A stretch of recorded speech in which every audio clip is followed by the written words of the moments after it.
Start करते हैं class 7th chapter urban administration से। अ city is much bigger than a village and more spread out. एक city जो होती है वो विलेज के कंपैरिजन में काफ़ी ज़्यादा फैली हुई होती है और बड़ी होती है। सिटीज़ के अंदर हम कई चीज़ें देखते हैं, जैसे कि मार्केट बहुत क्राउडेड होते हैं, बहुत भीड़ वाले होते हैं, कार्स होती हैं, बस होती हैं, वाटर और इलेक्ट्रिकल फैसिलिटीज़ होती हैं, ट्रैफिक कंट्रोल्स होते हैं, हॉस्पिटल होते हैं। अब आपने क्या कभी सोचा है कि ये सब रन कैसे होती हैं? Do you know how decisions are made, how the planning is done, कि कैसे यहाँ पे डिसीजन होते हैं, कैसे प्लानिंग होती है? क्या आपने इसके बारे में कभी सोचा है? Who are the people who do all the work, read this chapter and find some answers. और वो कौन लोग हैं जो ये सारे काम करते हैं? आपको वो चैप्टर पढ़ के आपको समझ में आएगा। अब एक स्टोरी की फॉर्म में ये पूरा चैप्टर है, इसको मैं आपको एक एक पैराग्राफ करके समझाती चलती हूँ। तो एक दिन क्या हुआ था, संडे में दिन के टाइम पे माला और उसके दोस्त, हर फ्रेंड शंकर, जहांगीर एंड रेहाना, ये नाम लिखे हुए हैं, माला और उसके दोस्त, ये लोग क्या कर रहे थे? क्रिकेट खेल रहे थे स्ट्रीट में। Shankar had bowled a good over and although he nearly managed to get Rehana out, she was still batting. यानी कि शंकर ने एक बहुत ही अच्छी बॉल कराई थी जिसकी वजह से रिहाना आउट होते होते बची थी, लेकिन स्टिल वो अभी भी बैटिंग कर रही थी। Frustrated he bowled a short ball and hoped she would hit it for an easy catch. Instead Rehana hit the ball so hard and so high that the street light broke. हुआ क्या कि इस चक्कर में कि वो आउट हो जाए, शंकर ने उसको बॉल करा रहा था, लेकिन उसने बहुत इजी बॉल कराई ताकि वो क्या हो, मतलब उसको कंफ्यूज हो जाए और आउट हो जाए, बल्कि वो बॉल रिहाना ने इतनी तेज मार दी कि वो स्ट्रीट लाइट पे लग गई। Rihana screamed, oh no look what I have done. Rihana क्या चिल्लाई, ओ मैंने क्या कर दिया, मेरे से क्या गलती हो गई। Yes we forgot to make a rule that if you break the street light you are automatically out. Shankar कहता है कि हम ये बताना भूल गए कि अगर आपने स्ट्रीट लाइट ब्रेक कर दी है तो आप ऑटोमेटिकली आउट हो जाओगे। नाउ अब शंकर ने तो मजाक में कह दिया, बट माला, जहांगीर और रहाना जो वो सब के सब परेशान थे कि अब क्या होगा। And they told Shankar he would better stop thinking about the wicket. और वो शंकर को ये बोलते हैं कि तुम विकेट के बारे में सोचना छोड़ो, क्योंकि अब ऑलरेडी हमसे गलती हो गई है। Last week they had broken Nirmala मौसीज window and had spend their pocket money to have it replaced. अब क्या हुआ था, लास्ट टाइम पे उन्होंने क्या किया था, मौसी की विंडो जो थी, उनकी एक मौसी थी वहाँ पे, उनकी विंडो तोड़ दी थी, तो अपनी पॉकेट मनी से वो उसको ठीक करने में उनको पैसा लगाना पड़ा था। Would they have to dish out money again from their pockets, but who would they pay this to. But इस बार अगर स्ट्रीट लाइट्स खराब हुई है, टूटी है, तो वो किसको पे करेंगे? To whom did the lights on the street belong, who changed them. यानी कौन है जो स्ट्रीट लाइट्स का ध्यान रखता है और कौन उन्हें चेंज कराता है। Rehana's house was the closest and they ran and told her mother what had happened. Rehana का घर बिल्कुल पास में था, तो वो अपनी मदर के पास जाते हैं और बताते हैं क्या हुआ। रेहाना मदर कहती है, I don't really know these things in great detail, but I do know that it is the municipal corporation of the city that take care of replacing light. तो रेहाना की मम्मी बोलती है कि ज़्यादा तो मुझे नहीं पता डिटेल में, बट मुझे इतना पता है कि म्यूनिसिपल कॉरपोरेशन है वो ध्यान रखता है लाइट्स का, ठीक है। The best person to ask would be Yasmeen Khala. यानी कि जो इस बारे में बता पाएंगी वो यास्मीन बता पाएंगी। She just retired from the municipal corporation, वो अभी अभी रिटायर हुई है म्यूनिसिपल कॉरपोरेशन से। Go and ask her and Rehana come back home soon.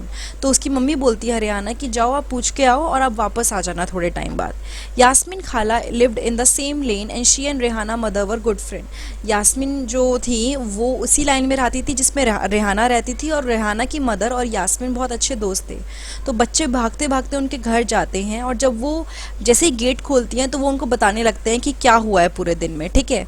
When they asked about the street light, जब वो स्ट्रीट लाइट के बारे में पूछते हैं, यास्मीन कहती है, there is no one person that you can pay the money. There is a big organization called the municipal corporation that take care of street light, garbage collection, water supply, keeping the streets and the market clean. यानी कि कोई एक person नहीं है जिसको आप पे करोगे, पूरी की पूरी एक बड़ी ऑर्गेनाइजेशन है। ऑर्गेनाइजेशन यहाँ पे बहुत सारे लोग काम करते हैं, उसको हम बोलते हैं म्यूनिसिपल कॉरपोरेशन, और वो स्ट्रीट लाइट्स का ध्यान रखते हैं, गार्बेज इकट्ठा करने का, तो जो भी कूड़े वाले आते हैं वो भी वही भेजते हैं, वाटर सप्लाई का ध्यान रखते हैं, स्ट्रीट्स और बाकी मार्केट की सफाई का वो ही ध्यान रखते हैं। I have heard about the municipal corporation. They have put up signs around the city to inform people about malaria. तो उन्होंने बोला कि माला बोलती है उसमें से कि हाँ मैंने सुना है कौन है म्यूनिसिपल कॉरपोरेशन, उन्होंने जगह जगह बोर्ड्स लगाए हुए हैं किसके बारे में, मलेरिया के बारे में. Yes, you are quite right. The municipal corporation is also responsible for ensuring that disease do not break out in the city. यानी कि म्यूनिसिपल कॉरपोरेशन किस चीज़ का ध्यान रखती है, ये भी ध्यान रखती है कि कोई बीमारी ना हो, किसी को कोई बीमारी फैल ना जाए. वो ये भी देखती है कि जो स्कूल्स हैं, हॉस्पिटल्स हैं, डिस्पेंसरीज हैं, वो प्रॉपर रन करें. And make garden and maintain them. Gardens को बनाना, उनको मेंटेन करना, उनकी साफ सफाई ध्यान रखना, ये सब काम म्यूनिसिपल कॉरपोरेशन का होता है. Then she added our city Pune is a big city and so here it is called a municipal corporation. In smaller town it is called a municipal council. Pune एक बड़ी सिटी है तो यहाँ पे जो भी वर्क करती है उनको हम म्यूनिसिपल कॉरपोरेशन बोलते हैं. बट अगर कोई छोटी जगह हो तो उसको म्यूनिसिपल कॉरपोरेशन नहीं बोलते, वहाँ पे म्यूनिसिपल काउंसिल बोलते हैं. ठीक है. उसके बाद आ जाते हैं the ward councillor and administrative staff. ना अब वो बच्चे पूछने लगते हैं कि हम लोग क्यूरियस हैं, who decide where a park should go. Now did you have to make interesting decision like this when you worked in the municipal corporation? क्योंकि उन्हें पता था जो यास्मीन है वो पहले म्यूनिसिपल कॉरपोरेशन में वर्क करती थी, तो वो उनसे कई सारे क्वेश्चन पूछने लग गए. तो वो बोलती है यास्मीन कि नहीं, मैं अकाउंट्स ऑफिस में थी. I was in the accounts office, so मैं वहाँ पे पे स्लिप्स पे काम करती थी. Cities are usually quite large, so the municipal corporation has to make a lot of decision as well as do a lot of work to keep the city clean. क्योंकि cities बहुत बड़ी होती हैं तो म्यूनिसिपल कॉरपोरेशन बहुत ध्यान रखता है कि हर चीज़ की प्रॉपर सफाई हो, सारे काम अच्छे से हों. द डिसीजन जैसे कि पार्क कहाँ बनेगा या कहाँ पे नया हॉस्पिटल बनेगा, ये कौन बनाता है, ये वार्ड काउंसिलर्स बनाते हैं. ऊपर लिखा भी है वार्ड काउंसिलर्स. ठीक है. The city is divided into different ward. अब ये बहुत इंपॉर्टेंट है, इसको आप मार्क कर लें, समझ भी लें क्या बोला जा रहा है. यहाँ पे बोला है कि जो सिटी होती है वो अलग अलग वार्ड्स में डिवाइडेड होती है और वार्ड काउंसिलर इलेक्ट होते हैं. जो हमने गांव में पढ़ा था ना वैसे यहाँ पे भी है, क्योंकि सिटी बड़ी है तो यहाँ पे भी वार्ड्स में डिवाइड होते हैं और अलग अलग जगह काउंसिलर इलेक्ट होते हैं. The complicated decision that affect the entire city are taken by group of councillor who forms committees to decide and debate issue. यानी कि कोई बड़े इशू हों या कोई ऐसी चीज़ है जिसके बारे में कोई एक जना डिसीजन नहीं ले सकता, तो क्या होता है, कई सारे काउंसिलर मिलके एक कमेटी बनाते हैं और वो डिसीजन लेते हैं. फॉर एग्जांपल, अगर एक बस स्टैंड है जिसको इम्प्रूव करना है, या फिर एक क्राउडेड मार्केट प्लेस है जिसमें क्या होता है, जिसका गार्बेज साफ़ करना है, ज़्यादा ध्यान से साफ़ करना है, या नाला है जिसकी सफाई ज़रूरत है, तो ये क्या होता है, इन उस टाइप के डिसीजंस ये लेते हैं जो आपके काउंसिलर्स की कमेटी होती है.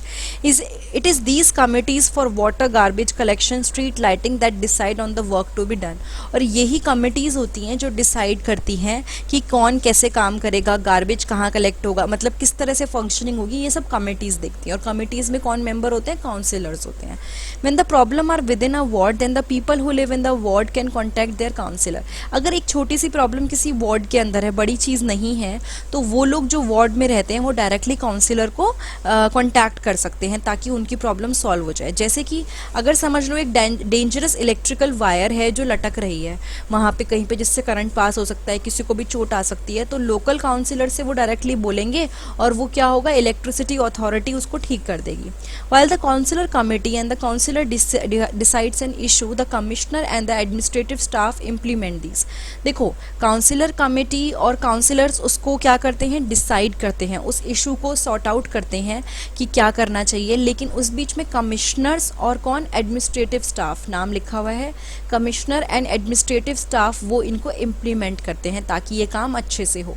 The commissioner and the administrative staffs are appointed, councillors are elected. यानी कमिश्नर और एडमिनिस्ट्रेटिव स्टाफ जो इम्प्लीमेंट करते हैं ये सब काम, उनको तो अपॉइंट किया जाता है, उनको रखा जाता है, लेकिन काउंसिलर्स को इलेक्ट किया जाता है जिनको पीपल ही मिलके चूज़ करते हैं. So how are these decision made. अब ये डिसीजन कैसे बनाए जाते हैं वो रेहाना पूछती है. Well, all of the ward councillors meet and they make a budget and the money is spend according to this. यानी कि सारे के सारे वार्ड काउंसिलर क्या करते हैं, वो मिलते हैं, वो एक बजट बनाते हैं और उसके बाद देखते हैं कि ये मनी किस तरह खर्च करनी है, जो भी पैसा है. The ward councillor try and ensure that the particular demand of their wards are placed before the entire council. जो भी वार्ड के काउंसिलर्स हैं जो उस पर्टिकुलर वार्ड को देख रहे हैं, वो ये ध्यान रखते हैं कि किसी भी कोई भी समस्या है वो पूरे काउंसिल के सामने रख दी जाए। समझ लीजिए आप लोगों के पास एक वार्ड है, एक इमेजिन कर सिचुएशन, मेरे पास एक वार्ड है, तो मैं अपने वार्ड की समस्या को सबके सामने जब मीटिंग होगी तब मैं रखूँगी। These decisions are then implemented by the administrative staff. जब फाइनली एक डिसीजन हो जाता है कि ऐसा करना है तो इसको इम्प्लीमेंट करता है एडमिनिस्ट्रेटिव स्टाफ, ठीक है। उसके बाद एक है how does a municipal corporation gets its money, ये भी हम पढ़ लेते हैं। नाउ इसको एक बार पढ़वा देती हूँ। Providing and running so many services requires a lot of money. इतना सारा काम करने के लिए, हर दिन प्रॉपर फंक्शनिंग के लिए पैसे की ज़रूरत होती है। तो म्यूनिसिपल कॉरपोरेशन क्या करता है, इस पैसे को अलग तरह से लेता है। एक टैक्स होता है जो लोग पे करते हैं गवर्नमेंट को फॉर सर्विसेज, यानी गवर्नमेंट उन्हें कोई भी सर्विस प्रोवाइड कर रही है उसके लिए हर इंसान टैक्स पे करता है। जिनके जैसे कि लोग जिनके खुद के घर हैं उनको प्रॉपर्टी टैक्स पे करना होता है, और उसके अलावा उन्हें पानी के लिए और सर्विसेज के लिए टैक्स पे करना होता है। The larger the house the more the tax, जितना ज़्यादा बड़ा घर उतना ज़्यादा वो टैक्स देते हैं।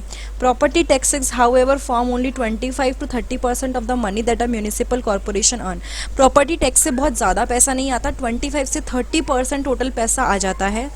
There are also taxes for education and other amenities, यानी कि टैक्सेस दिए जाते हैं एजुकेशन या फिर और फैसिलिटीज़ के लिए। जैसे कि अगर आपका एक होटल है या शॉप है तो आपको उसके लिए भी टैक्स देना पड़ेगा। And so the next time you go to see a movie, look carefully at your ticket because you pay a tax for this as well. तो अगर आप कभी मूवी देखने जाते हैं तो आप नोटिस करें वहाँ पे भी टैक्स लिखा होता है, तो आप मूवी देखने के लिए भी टैक्स देते हो।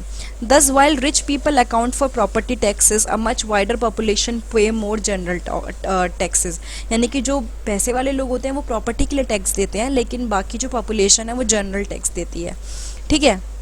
उसके बाद क्या हुआ, no adult ask her about her job and the children questions provider and I want to relieve some of her experiences. यहाँ पे क्या हुआ, मतलब यास्मीन खाला ने नोटिस किया कि बच्चों ने उनसे काफ़ी सारे क्वेश्चन पूछ लिए हैं। But the city is so large, it must take a lot of people to look after it. Does the municipal corporation have a lot of... तो यहाँ पे क्या हुआ, शंकर पूछता है कि जैसे कि इतना बड़ा सिटी है तो उसके लिए कितने सारे लोगों की ज़रूरत पड़ती होगी, कितने सारे लोग ध्यान रखते होंगे। ही हैड अब, और इस टाइम तक क्या हुआ था, शंकर भूल चुका था about the ball, about the wicket, वो सब कुछ भूल चुका था, वो अब इस चीज़ में इंटरेस्टेड हो गया था। तो वो बोलती हैं Yasmin, yes the work in the city is divided into different department, कि जो भी काम होता है वो अलग अलग डिपार्टमेंट्स में डिवाइडेड होता है। So there is the water department, यानी कि मैं इसको ब्लू से मार्क कर देती हूँ ताकि आपको समझ में आए। एक वाटर डिपार्टमेंट है, गार्बेज कलेक्शन डिपार्टमेंट है, एक डिपार्टमेंट है जो गार्डन्स को देखता है, कुछ डिपार्टमेंट रोड को देखता है। Worked on account in this sanitation department, यानी कि उन्होंने किस पे काम किया था, जो सैनिटेशन डिपार्टमेंट में जो अकाउंट्स पे काम करती थी यास्मिन, वो बताती हैं कि जो सैनिटेशन का, साफ़ सफाई का ध्यान रखते हैं, मैं उस डिपार्टमेंट में काम करती थी, किसके लिए, जो अकाउंट्स होते थे। उसके बाद क्या हुआ, and then went on to offer the children some kebabs to eat, उसके बाद यास्मिन ने सबको कबाब ऑफर किए। Jahangir ate his kebab at the top speed and as he wolfed them down he asked loudly from the kitchen, Yasmin खाला where does the garbage that the municipal corporation collects go to. अब यास्मिन ने उनको offer किए थे kebabs, अब इसमें से जहांगीर जो था उसने काफ़ी सारे कबाब फटाफट से खा लिए और उसने पूछा कि जो भी गार्बेज है वो कहाँ जाता है। तो others were still eating when Yasmin खाला बिगेन टू आंसर, बाकी लोग अभी भी खा रहे थे जब यास्मिन ने आंसर करना शुरू किया। This question has an interesting answer, as you know you can usually find garbage lying all over the street, यानी कि उसने क्या बोला कि ये एक इंटरेस्टिंग क्वेश्चन है, क्योंकि जैसे आप जानते होंगे कि गार्बेज पूरा स्ट्रीट पे फैला होता है। Earlier even our neighbourhood use to have garbage lying all over and if this remains uncollected it attracts dogs, rats and flies, कि अगर ये कचरा ऐसे ही पड़ा रह जाए तो इस पर कई सारे जानवर आते हैं और उसके अलावा लोग बीमार भी पड़ जाते हैं उसकी स्मेल से। At one point things became so bad that the children even stop playing cricket in the street because their parents were afraid that they would get stick from staying on the streets too long. एक time पे parents ने अपने बच्चों को मना भी कर दिया था कि खेलने की ज़रूरत नहीं है, क्योंकि उन्हें लगता था अगर उनके बच्चे खेलेंगे तो वो बीमार पड़ जाएंगे। ठीक है, तो ये काम भी क्या होता है, म्यूनिसिपल कॉरपोरेशन का होता है।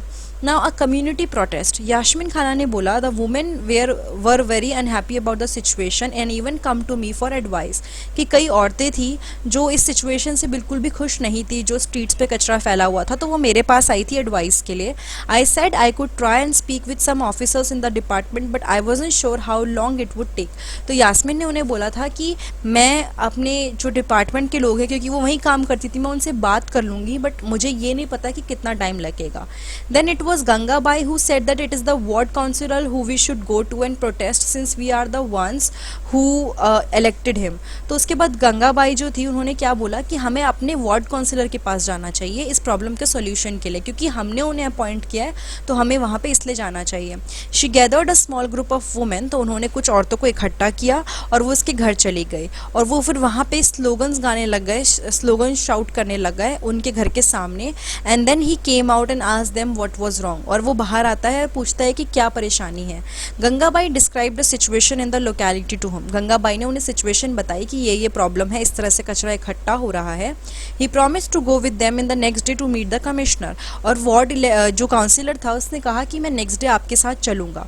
तो उन्होंने गंगाबाई को भी कहा कि पिटीशन साइन कर लो सारे एडल्ट से, सारे लोकेलिटी के लोगों से कि गार्बेज जो है वो कलेक्ट नहीं हो रहा है प्रॉपर तरीके से, मतलब जो भी कलेक्ट करने के लिए आना चाहिए वो नहीं आ रहा है और गार्बेज वहीं पे है.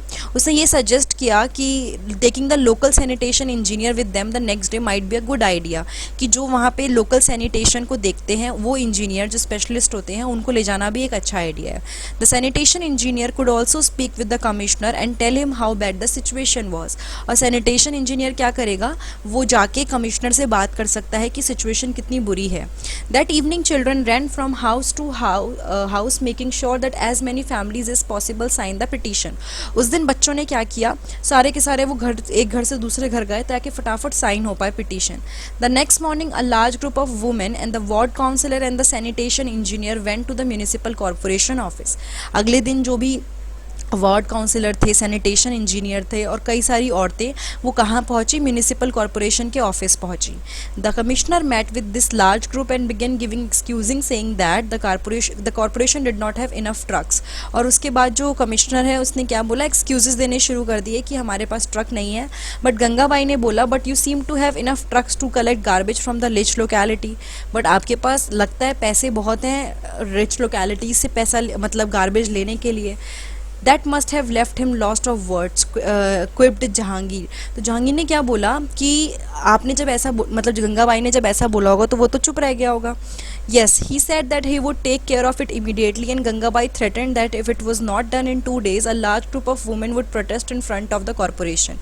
और गंगाबाई ने उन्हें धमकी दी कि अगर वो जो कचरा है वो साफ़ नहीं हुआ तो कुछ दिन में, इनफैक्ट 2 दिन में, वहाँ पे बहुत बड़ा ग्रुप आएगा प्रोटेस्ट करने के लिए. So did the streets gate clean. तो उसमें से रेहाना पूछती है कि क्या वो प्रॉपर क्लीन हो पाई streets. Well, not within 2 days and then after another larger and more noisy protest the sanitation service in this locality become more regular. उस दिन तो 2 दिन में तो नहीं हुई थी, लेकिन कुछ एक आध प्रोटेस्ट के बाद जो दोबारा हुई उसके बाद ये जो लोकेलिटी है ये साफ़ रहती है. उसने क्या बोला, फिर एक बच्चा बोलता है कि ये तो बिल्कुल बॉलीवुड की मूवी और उसकी एंडिंग लग रही है. उसके बाद उन्होंने किसने बोला था, ये माला ने बोला था. The children enjoy hearing Gangabai story immensely. बच्चों को बड़ा अच्छा लगा गंगाबाई की स्टोरी सुन के, और उन्होंने ये भी सेंस कर लिया था कि जो गंगाबाई है वो कितनी मतलब उनकी कितनी रिस्पेक्ट होती है और क्यों लोग उनको बहुत मानते हैं. They got up and thanked खाला for answering their questions and then before they left Rehana said, oh I have one last question खाला, the 2 dustbin that we have at home now are they also Gangabai's idea. कि जो 2 dustbin हमारे घर पे हैं क्या वो भी गंगाबाई का आइडिया है. तो खाला हंसने लग जाती है, कहती नो नहीं, वो उनका आइडिया नहीं है. The municipal corporation was the one who suggested that we do this to help keep our streets clean. यानी कि हमें अपनी सफाई अपनी स्ट्रीट्स की सफाई करने के लिए 2 डस्टबिन की ज़रूरत है. तो वो आइडिया म्यूनिसिपल कॉरपोरेशन का था. तो इस तरह से क्या होगा कि उनका काम कम हो जाएगा. 2 डस्टबिन मतलब एक में बायोडिग्रेडेबल वेस्ट जाते हैं, एक में नॉन बायोडिग्रेडेबल वेस्ट. वेस्ट, एक जो फटाफट अपने आप डिकम्पोज हो जाते हैं और एक जिसको टाइम लगता है। बच्चों ने खाला को थैंक यू बोला और वो वापस स्ट्रीट्स पे चले गए। उसके बाद काफ़ी लेट हो गया था तो वो अपने अपने घर चले गए। For some reason the street seem darker than usual, they looked up and they looked at each other smiling and ran right back to the खालाज हाउस। यानी कि क्या हुआ, कुछ रीज़न से क्या हुआ था, जो स्ट्रीट थी वो थोड़ा ज़्यादा डार्क थी, तो उसके बाद उन्होंने ऊपर देखा और एक दूसरे की तरफ देख के वो हंसे।